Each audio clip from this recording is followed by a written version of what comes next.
اعوذ باللہ من الشیطان الرجیم بسم اللہ الرحمن الرحیم۔ مائنارٹی فائنانس کارپوریشن کے تحت بڑی مدتوں اور بڑے سمجھیے کہ اعلانات اور بلند باند دعووں کے بعد 50 کروڑ کا جو اعلان کیا گیا تھا وہ خود کوئی 4-5 مہینے کے بعد ریلیز کیے گئے۔ اب اس کے بعد فارم داخل کرنے کی کوشش میں بے روزگار نوجوان لگ گئے۔ پھر 50 کروڑ کو انہینس کر کے 120 کروڑ کیا گیا ہے، اور یہ جو لون سیلف امپلائمنٹ اسکیم کا دیا جا رہا ہے یہ کوئی 6 سال کے بعد دیا جا رہا ہے۔ تو 6 سال کے بعد ریاست تلنگانہ کے مسلمانوں کی حیثیت اور پوزیشن یہ ہے کہ پہلے 50 کروڑ اس پر بھی سب کے منہ پر سمجھیے کہ پٹی بندھی ہوئی تھی۔ جو لوگ آواز اٹھاتے ہیں وہی بات کرے، لیکن جو سمجھیے کہ جن کو نمائندے بنا کر اسمبلی میں بھیجا گیا ہے ان کی زبانیں بند تھی۔ اس کے بعد پھر 70 کروڑ مزید انہینس کیے گئے، اور ابھی میں دیکھ رہا تھا کہ ہاٹ کاپی کو سبمٹ کرنے کے لیے ایک لمبی قطاریں فائنانس کارپوریشن کے پاس لگی ہوئی ہیں، اور اس میں ایسے خواتین ہیں جن کی گودوں میں چھوٹے چھوٹے بچے ہیں، اور وہ سمجھیے کہ حکومت سے لون کی ایک امید میں گھنٹوں اس لائن میں کھڑے ہوئے ہیں۔ کوئی پانی کا انتظام وہاں نہیں ہے، کوئی اور دوسری سہولت نہیں ہے۔ بہرحال سمجھیے کہ معصوم بچوں کو گودوں میں لے کر، کوئی 6 مہینے کا بچہ ہے، کوئی سال کا 2 سال کا بچہ بھی ہے، چھوٹے بچے بھی انگلیاں پکڑے ہوئے ماؤں کے ساتھ ہیں۔ اس سے اندازہ یہ ہوتا ہے کہ شہر حیدرآباد کے مسلمانوں کی اکنامیکل کنڈیشن کیا ہے، ان کی معاشی سمجھیے کہ حیثیت کیا ہے۔ 1 لاکھ اور 2 لاکھ کا لون وہ بھی سمجھیے کہ بینک کے تھرو ملے گا، اور وہ ملنے تک کوئی سمجھیے کہ اچھی امید تو نہیں رکھی جا سکتی، کیونکہ بینکس اتنی آسانی سے لون نہیں دیتے۔ ایک تلخ تجربات سابقہ میں بینک لونوں کے سمجھیے کہ رہے ہیں کہ مائنارٹی فائنانس کارپوریشن تو فائل کو بینک کو بھیجا دیتا ہے، مگر بینک کوئی سمجھیے کہ باؤنڈ نہیں ہے کہ آپ کے لون کے اس اپلیکیشن کو ایکسیپٹ کرے۔ اور یہ جو لون ہے، یہ لون اگر ڈائریکٹ مائنارٹی فائنانس کارپوریشن اگر دیتا تو بہت سی سہولت بھی پیدا ہوتی، اور یقینی طور پر کاروبار سے فوری جڑ جاتی۔ اب یہ بینک کے پروسیس میں 4-5 مہینے تو نکل جائیں گے، اور یہ 4-5 مہینے چپل گھستے ہوئے بینک کے چکر کاٹیں گے، مائنارٹی فائنانس کارپوریشن کے چکر لوگ کاٹیں گے، اور پھر اب 1 لاکھ اور 2 لاکھ میں کوئی انڈسٹری تو قائم نہیں ہو سکتی۔ الٹیمیٹلی ایک چھوٹا سا سمجھیے کہ کاروبار اس کو سوچنا پڑے گا، پھر اس میں کمیشنوں کے پیسے جائیں گے، اس میں لائسنس بنانے کے پیسے جائیں گے۔ بہرحال بہت سے مرحلے ہیں، مگر مجھے افسوس ہو رہا تھا کہ اگر اربن ایریے میں یہ پوزیشن مسلمانوں کی ہے اور بڑے دعوے کیے جاتے ہیں، کوئی سوال کرنے والا نہیں ہے، کوئی کاٹیج انڈسٹریز سمجھیے کہ مسلم علاقوں میں آج تک قائم کرنے کا کوئی نہ پلاننگ آئی، نہ کوئی سمجھیے اس طرف توجہ دیا، بلکہ معاشی طور پر مسلمانوں کو مضبوط کرنے کی کوئی نہ اسکیم ہے نہ کوئی بات کرتا ہے۔ میں اگر سمجھیے احتساب کی بات کروں تو پرانے شہر کے علاقے میں گزشتہ 60-62 سال سے ایک سیاسی دادا گیری اور سیاسی بالادستی بہرحال مجلس اتحاد المسلمین کی رہی ہے، اور اس 60-62 سال میں کتنے سرکاری نوکریاں ملے، کتنوں کو کاروبار کے لیے سمجھیے کہ لون دلائے گئے یا توجہ اس طرف کی گئی، کتنے کاٹیج انڈسٹریز قائم کیے گئے، کتنے سیلف امپلائمنٹ سمجھے کہ اسکیمز کو امپلیمنٹ کرنے کی طرف سوچا گیا، تو آپ دیکھیں گے کہ نتائج آپ کے سامنے ہیں۔ تو یہ کہ بے روزگاری اور غربت بہرحال مسلمانوں کا مخدر بنی ہوئی ہے، اور اس کے ذمہ دار ہم ہی ہیں، کیونکہ ہم کوئی احتساب نہیں کرتے، ہم کوئی سوال بھی نہیں کرتے کہ بھئی ہمارے لیے کیا کیا جا رہا ہے۔ آج ایسا لگتا ہے کہ مسلمانوں کے ادارے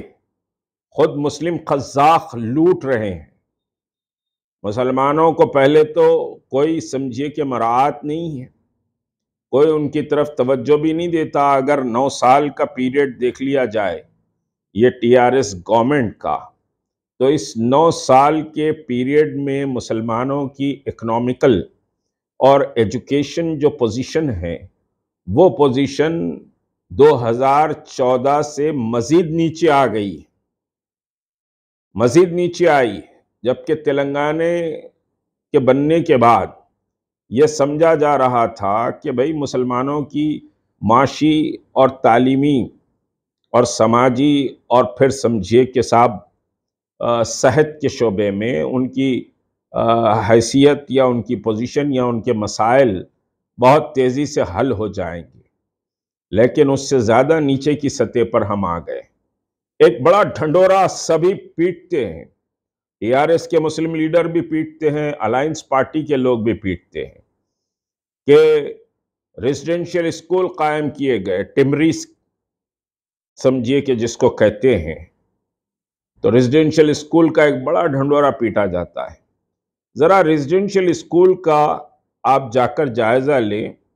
اور ہم اس پر پوری رپورٹ بنائیں گے، اور ایک پورا پلان ہے ہمارا کہ ریزیڈنشیل اسکول میں اس وقت جو سمجھیے کہ اسٹاف ہے، جو پرنسپل ہے، پرنسپل سے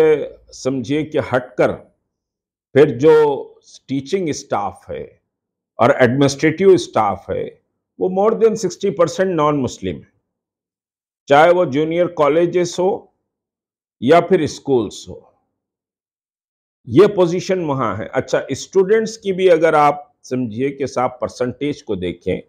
تو نان مسلمز کا پرسنٹیج بہرحال ریگولر انکریز ہو رہا ہے۔ یہ سمجھیے ریزیڈنشیل اسکول کی ہے، پیسہ مسلمانوں کے نام پر آ رہا ہے، مسلم ایجوکیشن کے نام پر آ رہا ہے، بجٹ ایلوکیشن مسلمانوں کے نام پر ہو رہا ہے، لیکن وہاں مور دین 40% بچے سمجھیے کہ صاحب نان مسلم پڑھ رہے ہیں۔ تو یہ کتنا بڑا دھوکہ ہے، اور جو تعداد بتائی جا رہی ہے وہ تعداد بھی سمجھیے کہ صحیح نہیں بتائی جا رہی ہے، عوام کو دھوکہ دیا جا رہا ہے، اور ڈھنڈورا پیٹا جاتا ہے کہ صاحب ٹمریز ہے، وہ ایسا ہے، وہ ریزیڈنشیل اسکول، لیکن جو ایڈمنسٹریشن ہے وہاں کا، جو صورتحال ہے، بلکہ اخلاقی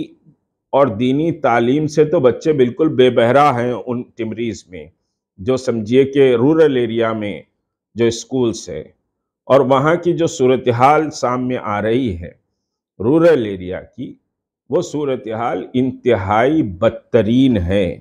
اور اس پر نوٹ لینے کی ضرورت ہے۔ ووٹ لینے کے لیے تو بہت کچھ کہہ دیا جاتا ہے، اچھا پھر ٹمریز اور شادی مبارک سے ہٹ کر بھی کچھ اور نہیں ہے، کوئی اور دوسری چیز نہیں ہے۔ اب اگر ایک ایک کر آپ جائزہ لیں اس حکومت کا، تو اب عالم یہ ہے کہ جو 4% ریزرویشن مسلمانوں کو دیا گیا تھا وائی ایس آر کی گورنمنٹ کے پیریڈ میں وہ 4% بھی روسٹر سسٹم میں 3% کر دیا گیا ہے. وہ 3% سے جو اب میڈیکل کے سمجھیے کہ ایڈمیشنز ہونے والے ہیں، ریاست میں کافی سیٹس میڈیکل کی بڑی ہیں، اور پھر جابس بھی سمجھیے کہ کچھ پولیس ڈپارٹمنٹ میں اور دوسرے سمجھیے کہ جابس کے راستے بھی کھل رہے ہیں، تو 1% کا نقصان ہو جائے گا جس سے ہزاروں بچوں کا نقصان ہوگا. اور حکومت اس سمجھیے کہ روسٹر سسٹم پر کوئی زبان نہیں کھول رہی ہے، نہ کوئی آفیشلی اب تک کی کوئی بات آئی. ہم نے بھی بات کہی اور خود سمجھیے کہ چیف سیکرٹری سے کانگریس کا ایک ڈیلیگیشن کچھ دوسرے ایشوز پہ ملاقات کیا، تو اس وقت شبیر علی صاحب نے علیحدگی میں سمجھیے کہ چیف سیکرٹری سے یہ ریپریزنٹیشن کیا کہ بھائی روسٹر سسٹم میں گڑبڑ ہے، 4 کے بجائے 3 کر دیا گیا ہے. ہوم منسٹر صاحب سے پریس والوں نے پوچھا، ہوم منسٹر صاحب نے کہا کہ ہاں بھائی غلطی ہوئی ہے، اس کو ریکٹیفائی کر دیا جائے گا. اب جو ریکٹیفیکیشن روسٹر سسٹم کا آیا ہے وہ سمجھیے کہ وہ بھی کوئی غیر واضح، کسی کی دستخط نہیں ہے، کوئی ڈپارٹمنٹ کی ذمہ دار، کوئی سیکرٹری لیول پر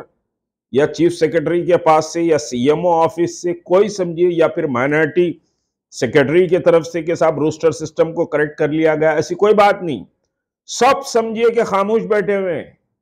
1% ریزرویشن کی اہمیت یہ نہیں جانتے کہ 1% ریزرویشن کی اہمیت کتنی ہوتی اور وہ 1% سے کتنا بڑا نقصان ہوگا. یہ دیے تو کچھ بھی نہیں، 12% کا بڑا ڈھونگ اور بڑا سمجھیے کہ طوفان مچائے. ایس ٹی کو آپ نے 10% کر دیا، جی او لا دیا، ساری چیزیں، گزٹ نوٹیفیکیشن سب کچھ ہو گیا. اور جو اسمبلی میں آپ نے بل پیش کیا تھا تو وہ بل میں ایس ٹیز کے ساتھ مسلمانوں کا بھی 12% پیش کیا تھا، تو مسلمانوں کو آپ دے سکتے تھے، لیکن آپ مسلمانوں کے تعلق سے سیریس نہیں ہیں. آپ سمجھیے کہ یہ تلنگانہ گورنمنٹ مسلمانوں کے تعلق سے نان سیریس ہے اور مسلمانوں کے پورے ایشوز کو اپنی حلیف جماعت کے سمجھیے کہ گود میں ڈال چکے ہیں کہ صاحب یہ جو بولیں گے وہ کریں گے. حتیٰ کہ جو چیئرمینز کا اپوائنٹمنٹ ہوتا ہے وہ بھی ان کے اشارے پر ہی ہوتا ہے کہ بھائی ایک اردو اکیڈمی کا چیئرمین اردو سے ناواقف، عالمی یوم اردو ہو رہا ہے، اردو اکیڈمی یہاں پر خاموش ہے، جبکہ اردو سیکنڈ لینگویج، اور پھر اردو بک فیئر چل رہا ہے تو اردو اکیڈمی کی کوئی سٹال اردو بک فیئر میں نہیں ہے. ریاست میں کوئی زبان کسی کی نہیں کھلتی. اردو کو تو عملاً دفن کر دیا جا رہا ہے، جبکہ اردو سیکنڈ لینگویج. بڑے ڈھنڈورے پیٹے گئے کہ بھائی سیکنڈ لینگویج بنا دی گئی، سیکنڈ لینگویج. حالانکہ متحدہ آندھرا پردیش میں بھی سیکنڈ لینگویج تھی، کچھ سمجھیے کہ ڈسٹرکٹس میں سیکنڈ لینگویج نہیں تھی، مگر تلنگانہ کے اس ریجن میں سیکنڈ لینگویج تھی. تو اردو اکیڈمی پر جو چیئرمین آ کر سمجھیے کہ صاحب جو چیئرمین کو نامنیٹ کیا گیا ہے وہ اردو سے بالکل نابلد ہے، اور اردو عوام بھی خاموش ہے، یہ ایم ایل ایز بھی خاموش ہے، یہ سب خاموش ہے، کوئی ایک لفظ نہیں کہہ رہا ہے. وقف بورڈ کی بربادی سمجھیے کہ صاحب جتنی یہ 9 سال میں ہوئی ہے، پورے کبھی بھی سمجھیے کہ اتنی بڑی بربادی نہیں ہوئی.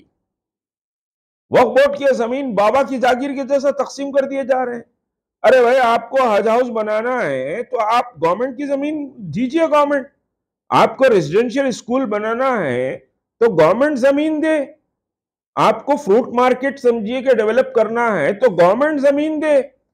آپ وقف کی زمینات پر کیوں نظر جما کے بیٹھے ہوئے ہیں؟ اور بڑا تماشا ڈھنڈورا پیٹا جا رہا ہے کہ صاحب وقف کی زمین فروٹ مارکیٹ والوں کو دے دی گئی، وقف کی زمین ریزیڈنشل اسکول والوں کو دے دی گئی، وقف کی زمین سمجھیے کہ صاحب منی حج ہاؤس بنانے کے لیے دے دی گئی. خود حج ہاؤس کے رائٹ اینڈ لیفٹ پہ اتنی بڑی پراپرٹیز ہے اور ایک ڈھانچہ پڑا ہوا ہے جس پر مستقل ہم کہہ رہے ہیں وہ ڈھانچہ سمجھیے کہ صاحب ہمارے پیسوں کا بنا ہوا ہے، حکومت نے کوئی پیسے نہیں دیے اس پر، اور وہ برباد ہو رہی ہے وہ زمین، اور وہ پورا سمجھیے کہ لاکھوں کروڑوں روپے کا اسٹرکچر تباہ ہو رہا ہے. کسی کو کچھ نہیں پڑی ہوئی، سب یار فصیل پہ بیٹھے ہوئے ہیں، کسی کو کوئی توفیق بھی نہیں ہوتی بات کرنے کے لیے. تو پھر تماشا یہ ہے کہ آج تک وقف کا اسٹرانگ روم جو ریکارڈ روم ہے وہ حکومت کے قبضے میں، کوئی سمجھیے کہ اس پر سوال نہیں کیا جا رہا ہے۔